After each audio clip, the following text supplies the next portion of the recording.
Right now, we do want to bring in Scott Simon from DTE. Scott, are you there? I am. Scott, what can you tell us about the situation right now? Well, right now it looks like authorities have been able to extinguish the primary fire at our training facility in Melvindale that resulted when a car traveled through a fence and struck a natural gas main. That was one of our large 500-pound natural gas mains. And so we were notified at about 3:03 a.m. today. We were on scene 10 minutes later. What we did was we turned off a valve to the gas line, and authorities now are focusing on another residual fire that started after that gas main was struck by the car.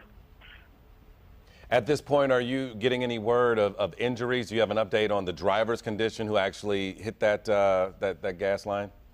Yeah, the only injury that we're aware of is the driver of the car, and he or she was taken to a nearby hospital. And, of course, you know, to ensure the safety of the community in the surrounding area, Melvindale police are evacuating residents in the area of Elizabeth and Allen Roads. And, as always, the safety of DTE customers and employees is our top priority right now. And Scott, what else would you want to say to anyone who is watching, perhaps just joining us and figuring out what's going on? What do you want to say for people who are in that area? A lot of people, as soon as they saw this, went to that area to see what was happening. What is your advice to them? Yeah, obviously this was a large, spectacular fire, and it's now under control. And you know, we have crews on scene. We're working with law enforcement and fire authorities, and hopefully this will be resolved soon. And Scott, when you think of the size of this fire, it's miraculous that there weren't more injuries. How is that area situated? I mean, is this by design to keep the lines and the substation at a reasonable distance away from the homes surrounding it? Yeah, absolutely.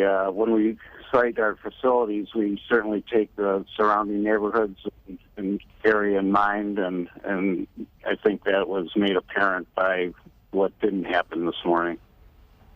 Yeah, because the images that we've seen, even what we're looking at right now, live pictures of just smoldering debris and utility poles, and the size of this fire is absolutely unbelievable. So to hear that even the driver was able to be rescued or at least taken to the hospital is nothing short of amazing and a miracle. Yeah, and that's one thing that DTE prides itself on, is that when there is you know, any type of gas leak or incident, that we're on the scene within minutes.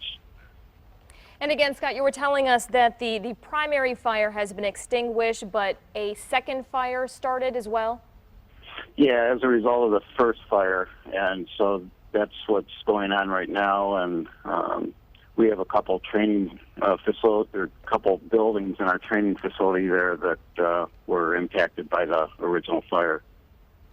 So, Scott, at what point will the air quality test begin? Is it too soon to start planning that, or are you still making a plan as to make sure the secondary fire is out?